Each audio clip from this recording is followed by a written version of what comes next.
Hello student, welcome back to Focus Education Point. हम पढ़ रहे हैं क्लास 10th का साइंस का चैप्टर नंबर फर्स्ट, रासायनिक अभिक्रियाएं एवं समीकरण। इसमें हमने पिछली क्लास में पढ़ा था रासायनिक अभिक्रियाएं क्या होती हैं। वापस से एक बार देख लीजिए कि दो या दो से अधिक पदार्थ आपस में अगर क्रिया करते हैं और नए पदार्थ का निर्माण करते हैं तो वो कहलाती हैं रासायनिक अभिक्रिया। ठीक है, यह किसी पदार्थ में होने वाला जो रासायनिक परिवर्तन है उसको हमने क्या कहा था, रासायनिक अभिक्रिया कहा था। फिर हमने पढ़ा था रासायनिक समीकरण, जिसके अंदर हमने बताया था कि इस प्रकार से तीर का निशान लगाया होता है।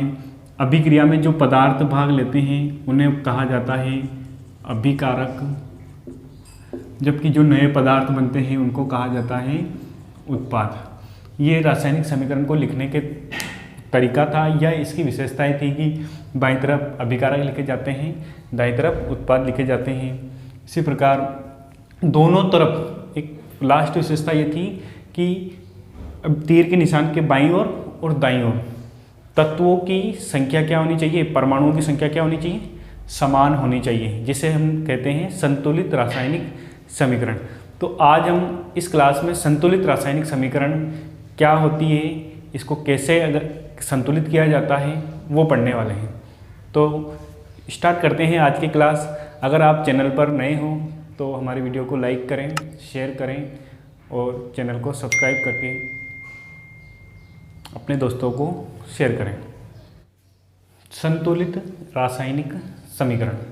संतुलित रासायनिक समीकरण क्या होती है, देखिए मैं आपको एक एग्जांपल से समझाता हूँ।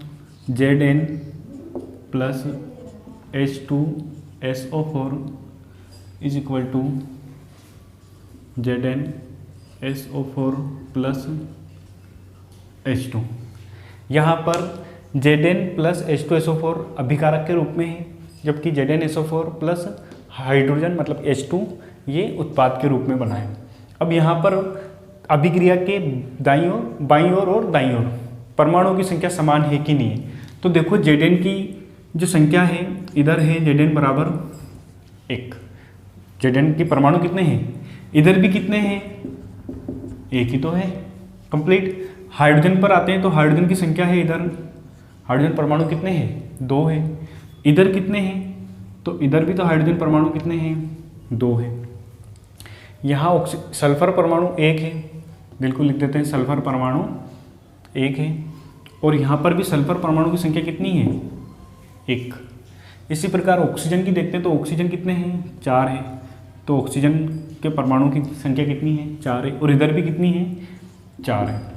तो हमको देखने से ही पता चल रहा है कि अभिक्रिया के बाईं ओर और दाईं ओर परमाणुओं की संख्या क्या है, समान है। अगर परमाणुओं की संख्या अभिकारक और उत्पाद में दोनों ओर समान हो तो इस प्रकार की अभिक्रिया को क्या कहेंगे हम, संतुलित रासायनिक समीकरण। क्या कहेंगे, संतुलित रासायनिक समीकरण कहते हैं। क्या होनी चाहिए, दोनों ओर परमाणुओं की संख्या क्या होनी चाहिए, समान। नहीं है तो फिर उसको करना पड़ेगा, लेकिन इसको करने की आवश्यकता क्यों है, संतुलित रासायनिक समीकरण लिखने की आवश्यकता क्यों पड़ी, या इसका महत्व क्या है, तो वो महत्व समझ लेते हैं। इसका महत्व देखो, हमने द्रव्यमान संरक्षण का नियम पढ़ा हुआ है। द्रव्यमान संरक्षण का नियम कहता है कि अभिक्रिया से पहले तथा अभिक्रिया के बाद का जो टोटल द्रव्यमान होता है वो क्या होता है, बराबर होता है। मतलब कि ना तो द्रव्यमान को उत्पन्न किया जा सकता है ना ही नष्ट किया जा सकता है। अब यहीं से समझते हैं हम, अगर परमाणुओं की संख्या समान होगी तो द्रव्यमान भी समान होगा। जिधर इधर जितने परमाणु हैं इधर भी इतने ही परमाणु हैं। जब परमाणुओं की संख्या समान है तो दोनों ओर का द्रव्यमान भी क्या होगा, समान होगा। द्रव्यमान भी क्या होगा, समान होगा। कौन से नियम से, द्रव्यमान संरक्षण के नियम से। और अगर दोनों तरफ परमाणुओं की संख्या समान नहीं हो तो फिर क्या होगा, द्रव्यमान संरक्षण का नियम लागू नहीं होगा और अभिक्रिया जो लिखी हमने वो असंतुलित मानी जाएगी। फिर हमें उसको क्या करना होगा, संतुलित करना होगा। अभिक्रिया को संतुलित करने के लिए हिट एंड ट्रायल विधि का उपयोग किया जाता है। आइए समझते हैं इसको। अभिक्रिया को संतुलित करने के लिए हिट एंड ट्रायल विधि का उपयोग किया जाता है। इस विधि को समझने के लिए एक अभिक्रिया लिखते हैं जो असंतुलित होगी। जैसे यहाँ पर Fe प्लस H2O, आयरन जो है जल से क्रिया करके यहाँ बनाता है Fe3O4 प्लस H2। अब यहाँ पर अभिक्रिया क्या है, असंतुलित है, क्योंकि यहाँ देखो आयरन के एक ही परमाणु हैं जबकि इधर कितने हैं, 3 हैं। हमको देखने से पता चल गया कि अभिक्रिया असंतुलित है। अब इसको संतुलित किस प्रकार से करें, तो हीट एंड ट्रायल विधि के अंदर हम स्टेप फर्स्ट का उपयोग करेंगे।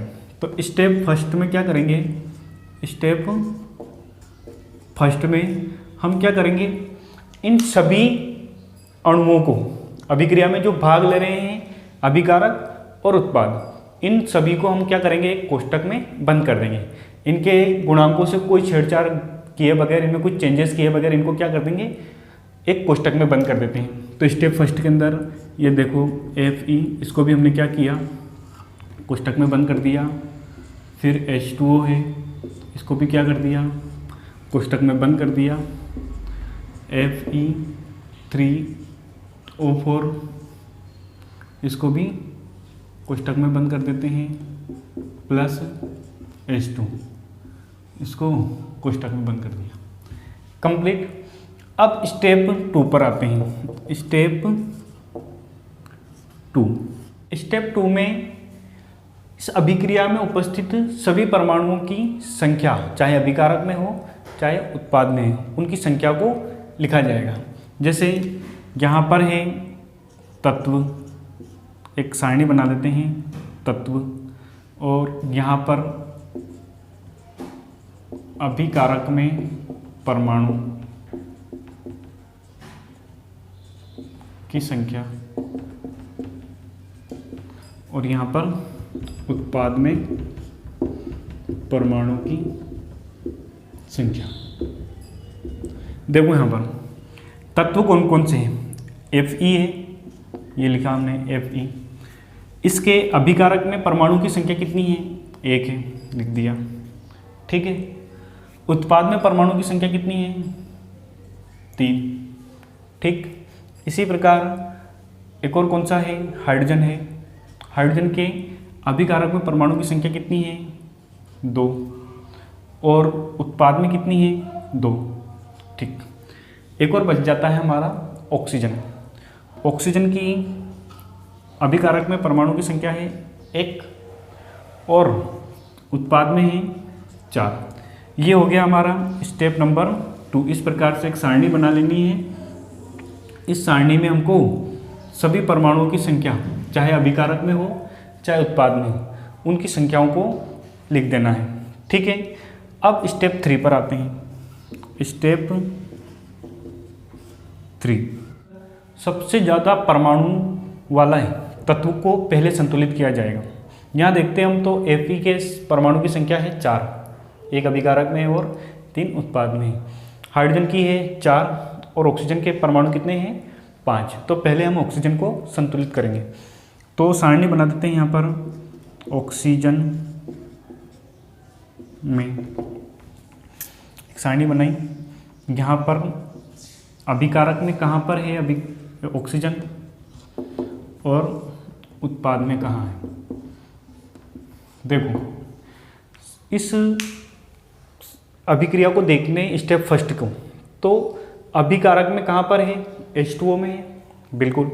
तो प्रारंभ में कहाँ पर है, ये प्रारंभ में H2O है। क्या है, H2O। और उत्पाद में कहाँ है, Fe3O4। तो यहाँ लिख देंगे Fe3O4। अब यहाँ देखो कि अब इसको संतुलित करेंगे। तो संतुलित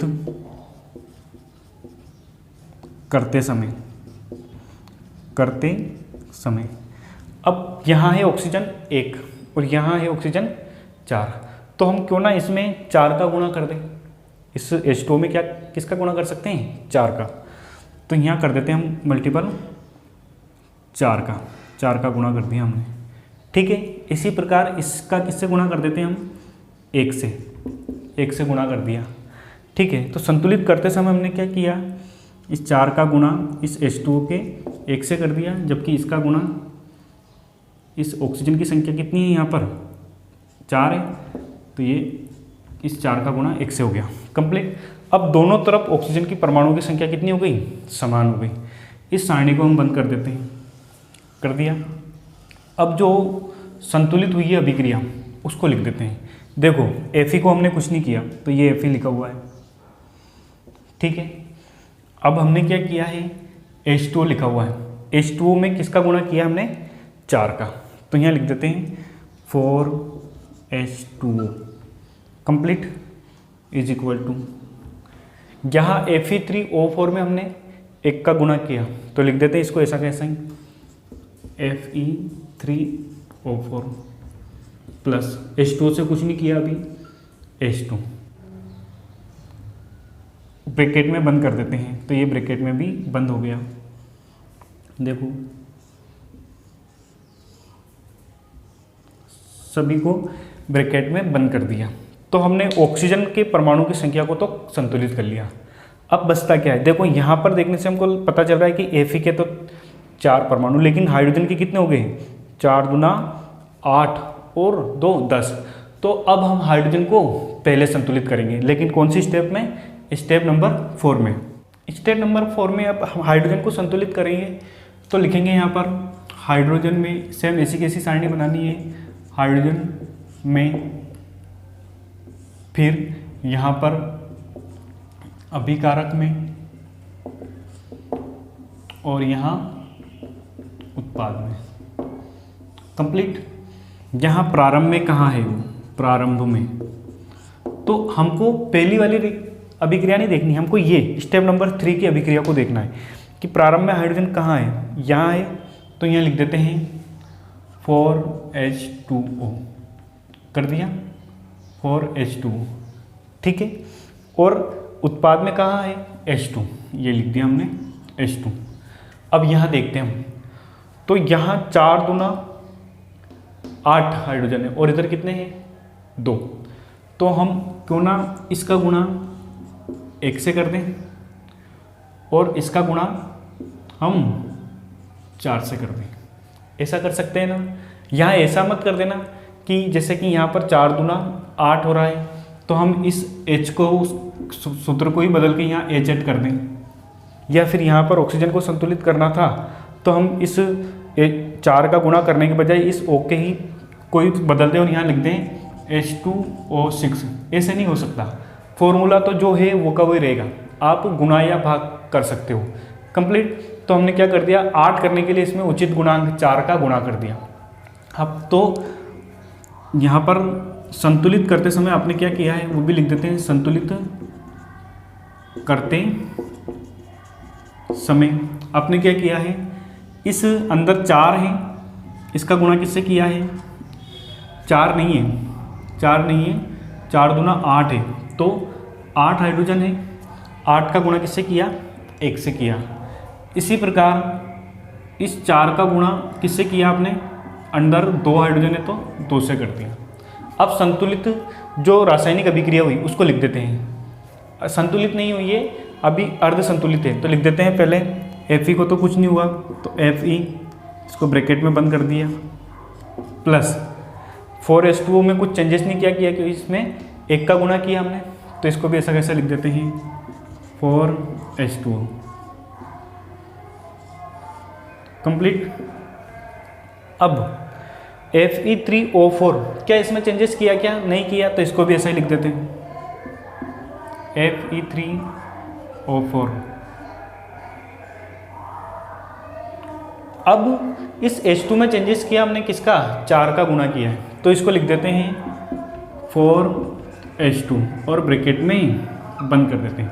अब हाइड्रोजन भी हो गया और पहले ही हम ऑक्सीजन को संतुलित कर चुके हैं। अब Fe बचता है तो Fe को भी संतुलित कर देते हैं। इनमें देखते हैं हम, तो लिखते हैं स्टेप 5। स्टेप 5 में देखो हमने ऑक्सीजन को संतुलित कर लिया है, हाइड्रोजन को भी संतुलित कर लिया। अब लास्ट में बचता क्या है, आयरन। तो यहाँ देखते हैं Fe में, देखो अभिकारक में क्या है वो भी लिखते हैं, अभिकारक में और उत्पाद में, ठीक। प्रारंभ में प्रारंभ में। अभिकारक में कहाँ है ये? Fe है, तो यहाँ लिख दिया हमने Fe। क्या और कहीं है क्या? नहीं है। उत्पाद में कहाँ है? इस जगह पर है आयरन, तो यहाँ लिख दिया हमने Fe3O4। अब संतुलित करते हैं, तो संतुलित करते समय देखना इसमें Fe एक ही है और यहाँ कितने हैं? 3। तो क्यों ना हम इसके साथ 3 का गुणा कर दें। तो यहाँ इसके साथ किसका गुणा कर दिया हमने? 3 का। और इसके साथ किसका गुणा कर दें? 1 का गुणा कर दें, तो कोई फर्क नहीं पड़ेगा उसको। तो यहाँ क्या किया हमने? 3 का गुणा इस एक आयरन के परमाणु से किया, जबकि इस 1 का गुणा आयरन परमाणु के 3 संख्या से किया है। अब दोनों तरफ परमाणुओं की संख्या, Fe परमाणु की संख्या क्या हो गई? समान हो गई। तो अब हम जो रासायनिक अभिक्रिया है उसको लिखते हैं। तो देखना इस Fe का गुणा 3 से कर दिया है, तो यहाँ लिखा हमने 3Fe कंप्लीट, प्लस यहाँ क्या है? यहाँ देखो तो 4H2O है, तो लिख दिया 4H2O इज इक्वल टू, यहाँ हमने 1 का गुणा किया तो ऐसा कैसे आ जाएगा? ये Fe3O4 प्लस क्या है यहाँ पर? 4H2, तो यहाँ लिख दिया 4H2। तो इस रासायनिक समीकरण में हम क्या देख रहे हैं कि हमने ऑक्सीजन को संतुलित किया, हाइड्रोजन को संतुलित किया और आयरन को भी संतुलित कर लिया। यहाँ आयरन के 3 परमाणु हैं, इधर भी कितने हैं? 3 परमाणु हैं। इधर हाइड्रोजन के 4 दूना 8 परमाणु हैं और इधर कितने हैं? 8 परमाणु। जबकि ऑक्सीजन के देखते हैं हम तो 4 और इधर भी 4। इस प्रकार से ये जो लास्ट में जो अभिक्रिया, ये समीकरण प्राप्त हुई है हमको, ये क्या है? संतुलित रासायनिक समीकरण है। यही क्या है? संतुलित रासायनिक समीकरण है। हमारे पास असंतुलित रासायनिक समीकरण थी, जिसको हमने किस में बदल दिया? संतुलित रासायनिक समीकरण में। कौन सी विधि से? हेट एंड ट्रायल विधि से। इसको अनुमान विधि भी कहा जाता है। कंप्लीट। तो आज के लिए इतना ही। अगली क्लास में मैं कुछ और एग्जाम्पल लेकर आऊँगा रासायनिक अभिक्रियाओं को संतुलित करने के। Thank you.